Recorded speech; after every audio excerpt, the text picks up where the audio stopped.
Everyone, welcome to Big League Dreaming, the podcast, a show about fulfilling your dreams and taking it to the next level. I'm John Gonzalez, and if you're new to the show, it's pretty simple. It's a dad and his three sons talking about the game they love so much. Let's introduce each son as we get ready to start today's podcast. We'll start out with son number one, the oldest, Zach Gonzalez. How you doing, Zach? Doing good. Glad we could get everybody together today. For sure. It's been a while since the last podcast, so it's good to get everyone together. Lots happened in the baseball world since the last time we talked on the podcast. Son number two is Ty. How you doing, Ty? Doing great. Excited to do another episode. It's been a few months. It's been a while. It has been a while, but we got the gang back together. I should say that Ty is the Mets fan. You can see it in his studio there. He's repping the Mets. We'll talk about the Mets a little later in the show. I should also go back and mention that Zach is a Mariners fan. Go green. Let's Zach, what do you got there? This is like an Edgar Martinez plaque giveaway. I don't know. I got it sitting in my office here. Good. Well, I should look for my Tigers because I'm a Tigers fan. But let's get to son number three, Zane Gonzalez. Zane, how you doing? Doing well. Glad to be back on. Zane's a Red Sox fan because you see all that red in his attire in his office. It's also red because those are your school colors, right, Zane? Yep. Crimson and cream. Go Titans. People walk around or say to me when I have my coffee mug here in Grand Rapids, they'll say, Titans, where's that team? Oh, it's Indiana University of South Bend Titans. Like, oh, okay. a little thrown off. So Zane is the Red Sox fan. I am the Tigers fan. We all have our affiliates. Our clubs did not make it to the World Series this year, guys. Zach, I know you're probably the most bummed of all of us. You had high expectations that your Mariners would get back to the playoffs. We'll do a recap show a little later, but just real quick, you're probably still a little bummed about that whole thing. Yeah, none of our teams made the playoffs this year, but for the Mariners to miss about one game against, the Rangers and the Astros go as far as they did when they're in your division, and you had success against both those teams during the regular season. And to just miss it by a game or two, having one player acquisition away instead of banking on guys like Colton Wong and AJ Pollock, pretty frustrating year. But they got the young starting pitching going into next season, so should be set up for a pretty good year in 2024 as well. We'll definitely do a show a little later in the year, if not early next year, about 2024, what we're looking forward to the most. But this is the theme for this show is what we're thankful for. I guess I'll start out with Zach, since you're right there right now and talking about your Mariners. You're probably thankful you had a pretty good season, right? Yeah, absolutely.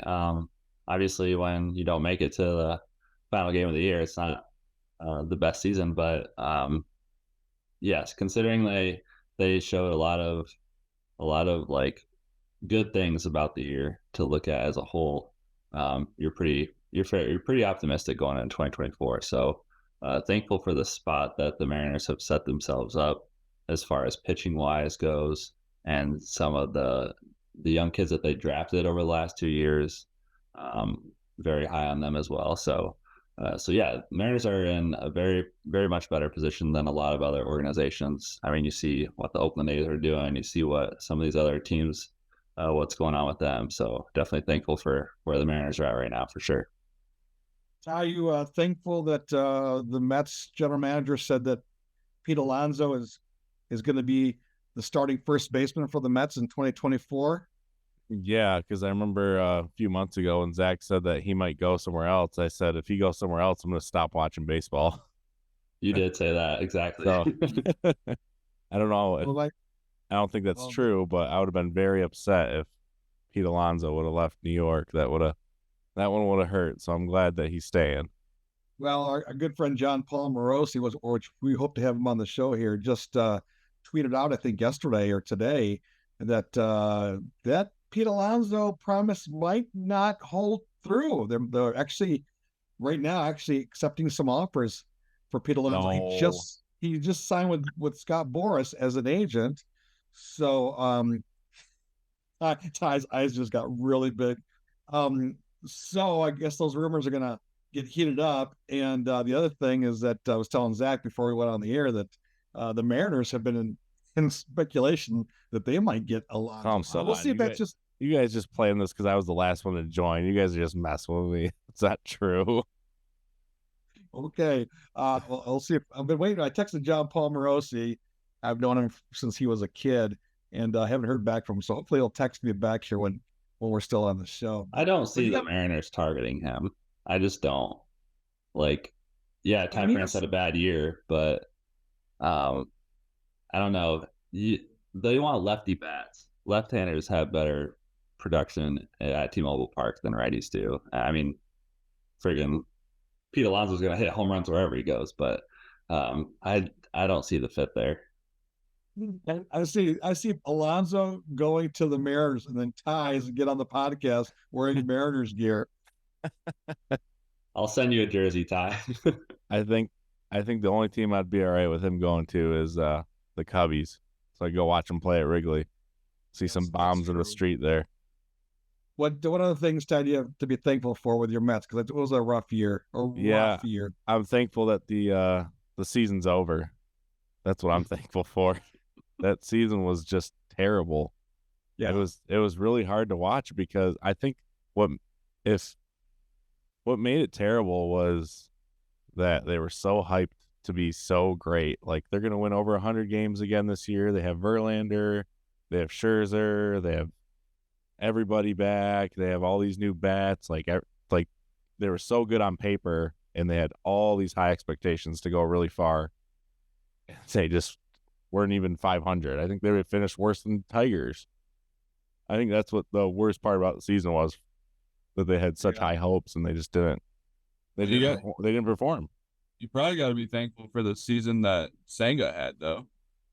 Yeah, that's true. Yeah, that is very true. He had a great season.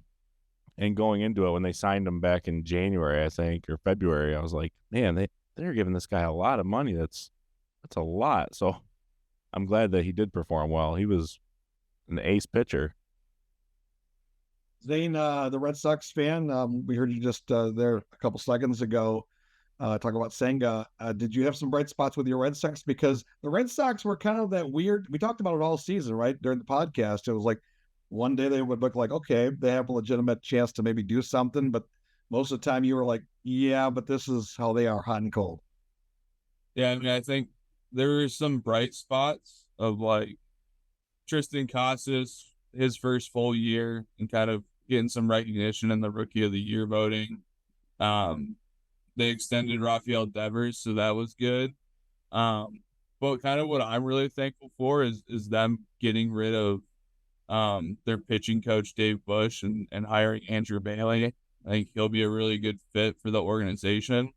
Then they also got rid of Chaim Bloom, which, you know, a lot of people were asking for him to get the axe, and I was kind of indifferent. Like, he really did a good job of building their farm system, and you're kind of starting to see some of those guys trickle into the big leagues and start to make an impact. So, but they hired Craig Breslow, who's played for the Red Sox and was doing some front office stuff for the Cubs. And he's already come in and been very vocal about, you know, they need to go spend, they need to go acquire some pitchers, they need to acquire a bat. So it's just been kind of a breath of fresh air in the front office of you're getting like actual legit answers rather than Chaim Bloom, who would kind of just talk around questions and you wouldn't really know what was going on. Well, I didn't expect you to be so upbeat. Because the season really, I mean, that whole American League East was just, you know, a buzzsaw. I mean, look, you guys, the Red Sox and Yankees were battling out for the bottom, right? Yeah, I mean, I knew going into the year that they weren't going to be great. I think in our preseason show, I said they were going to finish like fourth. So I wasn't expecting them to be great. I knew their pitching was going to be kind of a struggle.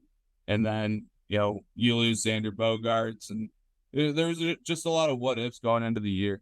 So, you know, I think they kind of were to be expected and hot and cold and streaky. And, you know, now is, like I said, it's easy to be kind of upbeat right now because, you know, there's a lot going on in the off season. Like you said, winter meetings are coming up, the Rule of 5 draft. So will be at the beginning of December. So it's going to be interesting. Like it's a good time right now to kind of see what Craig Breslow is going to do at the helm. Yeah, no, good observation, Zane. I love that you're kind of keeping track of the inner workings of the baseball operation. That makes sense. That's what you do as a pitching coach and recruiting coordinator at IUSB. You've got to, it takes more than just doing it on the field. You've got to set yourself up for success on the field, right? Yeah, I mean, I think, them hiring Andrew Bailey is like it might sound like you're just hiring a pitching coach at the big league level. It is what it is, but it means a lot. Like, time and time again, the Red Sox lost guys or traded arms that were struggling for the Red Sox, and they would go to the Dodgers, the Rays, whoever, and would start having success. So you kind of wonder, okay, what's going on at the big league level? Like, why can't we make these adjustments to make guys successful while they're here? Why are they having success when they're leaving? So, it's just good to see that ownership is finally starting to take a step and stepping in a little bit and be like, all right, some changes need to happen. For myself as the Tigers fan, which is so sad to say, because I mean, I thought I raised you boys a little better. I mean, I took you guys to Tiger Stadium. How many kids have that memory of going to Tiger Stadium and seeing professional baseball? I had a chance the other day to walk by the old Michigan and Trumbull location where they now play some minor league ball. I believe there's a college that also has their home games there at that field right now. And it's not anywhere near what Comerica Park is, but it's part of baseball history. I didn't realize that ballpark where the corner of Michigan and Trumbull, they actually have the dimensions set up as old Tiger Stadium, like home plate's where home plate used to be, and it's pretty cool. I walked by there and just a lot of memories came back of being down there as a kid. But yes, I think I did a good job raising baseball fans, though, even though they're not Tigers fans. I will say this about the Tigers: they were what I expected this year, and not much. I was down on them quite a bit, but I will say I'm thankful that I know that you're going to hate this, Ty, but I'm thankful I know what you're going to say. That Spencer Torkelson looked like Spencer Torkelson. What was your famous line about Spencer Torkelson?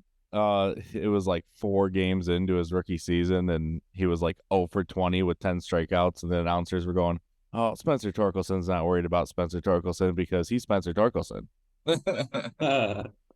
Word for word, that was the line. He's not worried. And I have that video footage of his first game in professional baseball playing for the Whitecaps against the Fort Wayne Tin Caps, and I think I've showed all 3 of you guys the video of him striking out his last at bat there. I think his 4th professional at bat, and he had no clue. 3 straight pitches, no clue of what he was doing at the plate. And I was like, oh my gosh, this is going to be a long season. Like you said, Ty, he struggled quite a bit, but he moved up, right? He moved up, and there was a buzz, and he adjusted, and he came back year number 2 and adjusted, and he got sent down for a little bit, which I think helped him. Wait a minute, last year was year number 2 for him? Yeah, it was the second year. Oh my gosh. Well, he quietly had a really good season. I don't think any people. He did. He had for 20 home runs, I think. 30. I think he had 31 home runs. 30? Yeah. Wow. He quietly had a solid season. He was better at hitting. His biggest challenge was hitting, believe it or not, fastball, middle. He just could not hit it. But he made huge adjustments, and I'll dig up some stats on him a little later. But I thought it was interesting. I'm thankful that there might be a chance that he could turn into a decent major league player to give us 5, 6, 7 years, 8 years, 10 years of service. We'll see. I want to see Riley Green come back. I'm not thankful that he got hurt because I think those 2 are the future of the club. I'm thankful that we have some good prospects. I know Zach and I have talked about prospects a little bit. The Tigers are actually pretty good shape, don't you think, Zach? Oh yeah, I mean, Colt Keith, he's you talk to people that do the rankings, he's right around like 9, 10, 11th overall across Major League Baseball for for rankings. He's third base. They've been playing him at second base a little bit, so he could play some second for the Tigers, but he's going to be an everyday infielder for the Tigers in 2024. They called up that Gibson Long pitcher. I think he had like 3 starts in September there and was dominant. Ty Madden, starting pitcher on the way. Justin Henry Malloy. So they got a wave coming really quick here. You have to get really quick. They could get really good really quick, and that's what I'm thankful for. That there's some promise there. I don't know. I don't think the average Tiger fan realizes how good these players are. I think a lot of it, the first wave of these really good players that Al Avila, when he was general manager, were the power arms, and those I think are iffy sometimes. You know, whether they're going to come through or not. But we have a couple position players with Torkelson and Keith at the corners, at first and third, that should bode well for us this season. And let's face it, I'm thankful the most of all that we play in the American League Central Division, the worst division in Major League Baseball. Yeah, and AL West is the best. AL East is probably I don't know, it's right up there. So we'll see what happens. Personal level, I know, let's start with Zane. I know that you're just working really hard there in South Bend, and you probably got to be thankful for another year and another season on the way, right? Because you got recruits in August and had fall ball, and you're probably thankful that you're getting ready to start your season in January. Yeah, just really thankful to have another year and another successful fall so far and first semester, and got a new group, and they're coming together pretty well. So pretty thankful for that. That every year is just like everyone says, it's a new year. Like the year before doesn't really matter that much anymore, and it's kind of a clean slate, and a brand new team, kind of do what you want with them, and they kind of mold what we're gonna be. And really excited for the year so far. Everyone's been pretty healthy, and pretty thankful for that. Haven't ran into any issues there, but just looking forward to the year. And guys are about to wrap up the semester and head home for a little bit, so a little bit of a scary time for me, but I know they'll be fine, and they'll take care of their business. But then when we get back to campus in January, it's got about 3-4 weeks, and then we're playing. You as a coach, because I'm sure I can hear you right now going like, hey, you don't put the work in when you're gone, that's on you. That's not on me. Yep, 100%. Don't play any basketball. Don't get hurt. No skiing, no snowboarding, no Guitar skateboarding. Yeah, no Guitar Hero. Ty, what are you thankful over there? You got your studio rocking. Yeah, I'm thankful for a lot of things. Family, of course, my wife and my daughter, and all you guys. Thankful that we're all healthy, and thankful for the awesome trip we all took together. That was fun. Hopefully gonna have that video done over this holiday break. The 3 ballparks in 24 hours. That was thankful that we actually did it. Just thankful for a lot of things. Thankful that for my work, I have my job. Still a lot of crazy stuff going on there. People potentially getting laid off or going to different facilities and stuff like that. So I'm thankful for my job and just life in general, and thankful that I get to spend the holidays with family. Zach? Yep. Thank you for my family as well. My 2 little girls, my wife. Thankful for my health. I know on my wife's side, we've had a lot of family who's been battling health issues. So thank you. Thankful that they're doing okay. Thankful for you guys. Thankful for our mom, right? She's the core of everything. So thankful for her and how, just our group that we're able to talk baseball and get together and stay in each other's lives as much as we have been. So yeah, thankful for our family and our faith and everything. Obviously, I'm going to echo everything that you guys had to say. I'm thankful and blessed, really blessed to have all 3 of you. I promise not to get too emotional, but if you're listening so far, folks, if you're still tuned into the podcast, we thank you so much. I'm John Gonzalez. You just heard from Zach, Ty, and Zane, my 3 sons, a dad and his sons, just talking baseball whenever we get together. It's fun, though. It's fun doing this podcast. I've been thankful for it since day one. It's not easy to pull all of our schedules. We all do different things at different times. Ty works a really early schedule. Zane works 24 hours a day. Zach's got his handful with two beautiful young girls, and I should say Zane's also got a handful with a dog, so that's a whole thing. Yeah, shout out Benny. Shout out to Benny, and Zane also has an awesome wife that puts up with his crazy work schedule. So, it's a podcast that we just love to do when we get together. We've said it before. It's a podcast that if you're looking for some wholesome, I guess, entertainment, or at least wholesome perspective of the game, we're not going to be shouting at people. We're not going to be doing what they typically do on TV or podcasts. We're going to try to be positive, because I think in order to be successful at anything, you have to kind of let the bad stuff go and focus on the good stuff. And we all want to fulfill our dreams and take it to the next level. And in order to do that, you can do it, right? You can yell at people, put people down to bring yourself up, but eventually that's going to catch up to you, right? So I think when you're playing baseball, which is the ultimate team sport, right? It teaches you all those things and more. And I think any good baseball team, any good baseball coach makes sure that everyone involved understands their role. I think that's probably the hardest part. Wouldn't you agree, Zane, for everyone on the team to accept their role? Yeah, I mean, I think especially at the college level, right? Every kid wants to go to college and they just want to play right away. But the hardest part is, you get to college and instead of you just being the best kid on your team, every kid was the best kid on their team in high school. Every kid was really good when they're growing up, by the time you get here. So, like, it's really hard to kind of, even if you aren't that, starting, number one guy in the rotation or whatever it is, like, there's still roles throughout the year, right? Maybe it's being a reliever. Like, bullpens are very, very, very important in college, right? That's what wins or loses you games sometimes. Whether it's being a pinch hitter, like, getting kids to fully embrace those roles is really hard.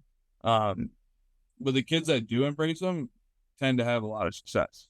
Those kids that continue to work and, just wait for their name to get called and then go out there with confidence because they've put in the work rather than put pressure on themselves to, I have to do well here or I'm not going to get another shot, rather than, hey, I put in the time and the effort. Now my name's called. It's time to just go do the job. So that was the easy part. Now I just go and play. So, college is tricky. And, I think at the end of the day, it's baseball, right? Just have fun. Just have fun. Go play the game. We've always done. And I would imagine that you probably have a different perspective. Not different, but I mean, you had your college experience. You played for 2 years. You could have gone and played 2 more years if you wanted to, but you opted not to do that. But just from high school to the first year to the second year of college, were adjustments all the way, right? Because it's easy to sit on the bench, go like, why can't I get in? Why is the coach not putting me in? But I would imagine you probably have some experience of how negative thoughts kind of get in the way of things, right? You just wait for that chance. Yeah, totally. Especially my first year going into it, I was always, before I got to college, playing every day, playing 8 games a week, playing at 2 different age levels for 4 or 5 years in a row, to going to sit in the bench was just like, what the heck? This is weird. I didn't sign up for this. But it took me probably I'd say probably the full season, probably our last, I don't know, 20 games maybe, where I was just like, okay, well, I can make the most out of this. And I just started doing whatever I could to help the team. So I found my way to be the bullpen catcher my first year. And I don't know how that happened. I was just willing to work. I was willing to do anything, make any sacrifice just to get some playing time, to find myself being up to bat with the bases loaded in the bottom of the 9th in the playoffs. And Zach and Zane were at that game. Just because I was the guy that was putting in the work and so many injuries were going on. It's like, who are we going to put in? The kid that is putting in the work, that has the heart, that has the passion, that's going to give it his all out there, or just another kid on the bench that's fast, like they put me in. So I think after that, it's when I really knew that embracing your role was more than just like crying about it. You just got to kind of go with the cards you're dealt with and make the most of it. Zach, I would imagine that I would love for you to address just how hard it is to get to the next level, right? I mean, all three of you guys had aspirations of playing professionally, you know. You obviously talk to a lot of people that have, now that you're working with now that you're in AAA baseball doing some stuff and up in the press box, you're seeing these major league players or these AAA players. You're around some of these minds that are talking about getting to the major leagues. What would you tell yourself when you're trying to get through high school and college to what it takes to get to that major league level? Yeah, when I was going through it, I was just always thinking about like how much other people are working. It was just always at the forefront of my mind. Like I was always like going for runs and like doing what I can to get stronger, because I was always thinking about, well, there's other people probably working harder than me. So I was always trying to do something to better myself. And I felt like every single year I was in college, the next year, everybody was just so much better. I don't know if it was the young kids that were brought in, or if it was because like I've gotten better, so now everybody else is better too.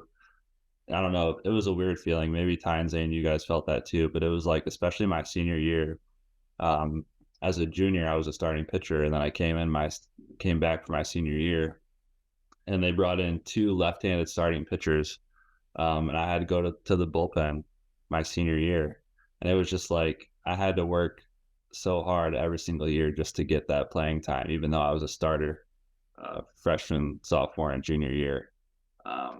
And it just felt like every single year the game was getting better and faster. And I know it's the same way for these minor league guys because they're so close. They're in AAA, but here comes the draft, and the White Sox have a top pick, and they're going to take someone who's really good, who might jump their spot because they're a top 5 pick or whatever it is. So it's really hard, and all the guys work their butts off. It really comes down to who can make the adjustments and be consistent. Ty, I have a memory of that game that me and Zane were at watching you play at Kalamazoo Valley. And I remember I was terrified because Coach Pachaki gave me the aux cord and told me to play the national anthem before the game. And I like went to YouTube and I was trying to find it. And what was that famous Super Bowl national anthem, Dad? It was a lady singer. I can't remember. Oh, I played that. Whitney Houston. Yes. I played that and it was super long. It's like 5-minute one. Yeah. Because it was like the top one that came up. Hilarious. That's funny. Well, those are all good pieces of advice, and you've all been through it. So hopefully anyone listening to the podcast can learn a little bit from it. If you're new, if you're new to the podcast, you can look at our older episodes to get more of a flavor of it. If you think someone would benefit from hearing just some of our opinions and our thoughts of what it takes to get to the next level, please share the podcast with friends, family. Maybe you're a coach, you want to share it with a player. Maybe you are an older brother, want to share it with a younger brother. Maybe you are an aspiring softball player, because I think, this also includes softball's a lot of the same way. We watch, the four of us will watch softball World Series when it's on, right? I mean, we just love to see people competing, doing their best at any level of the sport, even college baseball. This is what I'm kind of envious of you, Zane. I mean, you've been doing baseball all fall while the World Series is going on, and you get to take a few weeks off here during Christmas break, but then January comes and you guys are playing sometimes as early as late January, right? Yeah. This last year we opened up probably the earliest we ever have, and that was the first weekend in February, at least here. But when I was a GA, we would open up that last weekend in January, and that's when any high schools can start playing. NCAA's like D1s, they don't open until that second weekend in February. So yeah, we open up really early, but I mean it makes for a fun year because you're just constantly going. I mean, right? Like my day consists of, at this time of the year, it's going to be like, hey, Zane will be at our indoor facility 2 or 3 days a week, and I'll open it up early and guys will come in and hit. And, the luxury that we have of it being at a minor league stadium is, like there'll be pro guys in there all the time that are from the area working out. And, our guys can talk to them. I'll talk to those guys as well. And, just it's a really fun atmosphere, and, it's a great experience, and, something that's just, I'm really thankful for is just working in baseball still. Yeah. Well, I know that I encourage any coach or dad out there that if their kids show some interest and want to play at a high level, take them to a college game, right? Zach, you and I went to that game last year. What was that? Was that NAIA? The one here in Charlotte? Yeah. Yeah, that was Wingate. Their division 2. Division 2. It was 2021. They won the Division 2 national championship.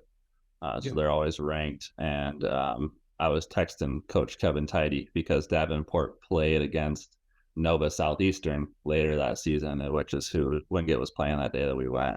Yeah, it was like a beautiful day, and I was like, let's go watch some college baseball. Wingate's like 20 minutes down the road, so it was D2 game that we went and saw. Nova Southeastern. That's where JD Martinez went. Oh, I know that. Well, I mean, even going to those games there, the facilities are beautiful. Your kids can see, good competitive baseball. If you want to still go to college, there's usually a college out there that might work into your plans. You just have to do a little research and then go see the game, because then you'll see, okay, here's what I need to do, right? You can watch them warm up. Get there early, watch them warm up, watch them take batting practice if they're taking batting practice, infield, outfield, whatever it is. It's always good to see them and be inspired. All right, let's wrap things up, guys. Here, good podcast today. Folks, like I said, if you listen, if it's your first time listening, check out our podcast. Just go to what is it? Big League Dreaming, the podcast, and you'll find it there. And you can also find Ty's album, Big League Dreaming, which has inspired this podcast. And I'll occasionally listen to some of your music. You went from that. When did it come out? 2017. 2017. Yep. Wow. 6 years ago. I still listen to some of those songs, and when I'm taking a walk or a run or something like that. So the music stands the test of time. All right, let's wrap things up. Zane, anything you want to add before we go? I'm excited to see the whole Shohei Ohtani sweepstakes unfold. Sure, we're all seeing the rumors swirling like crazy, so it's going to be interesting this offseason to see where he ends up and the entire free agent market and how it's all going to unfold. Where do you think he's going to go? I don't know. I have no idea. I mean, there's just been so many rumors. I just hope it's not like the Dodgers or something. Like, the Dodgers just always seem to end up with people. So I just hope it's not them. Why? Mets are going to get them. No, I think they said they're not in. Yeah, that's what they do. That's their strategy. And then they just swoop in. Senga connection. You never know. Never know. Guys, anything else to add to wrap things up? Yeah, thankful for doing this podcast with you guys. Thankful that a new season's going to start. Fresh slate for the Mets. Excited to see what they do. And just looking forward to this holiday season with everyone. All right, Zach, let's wrap things up. I think Ohtani will either go to the Dodgers or the Giants. And I could see the Dodgers getting Ohtani and Yamamoto just going. No. Yeah, but I think that's the one guy the Red Sox need is Yamamoto. I think the Mariners will likely trade either Brian Wu or Bryce Miller. They're two young starting pitchers, and I just hope that they get a good return for them. There's a lot of Juan Soto talks. He's going to be very expensive if he comes to Seattle, so we'll see. I'm looking forward to the winter meetings coming up here. That's when a lot of signings and trades will go down, so looking forward to that, and thankful for you guys. All right, thanks a lot, all the guys. Thank you so much. I'm thankful for you as well, and thankful that we get to do this podcast whenever we have some time. Ty, why don't you take it out and tell people where they can get more information on how to follow Big League Dreaming, the podcast. Yeah, give us a follow on TikTok at Big League Dreaming. You follow us on X, not Twitter anymore, X at BLD Pod. That's at BLD POD. We're here on YouTube. We're on Spotify. We're on Apple Podcasts. Wherever you check out your podcast, subscribe to the podcast, and be on the lookout for 3 ballparks in 24 hours coming very soon.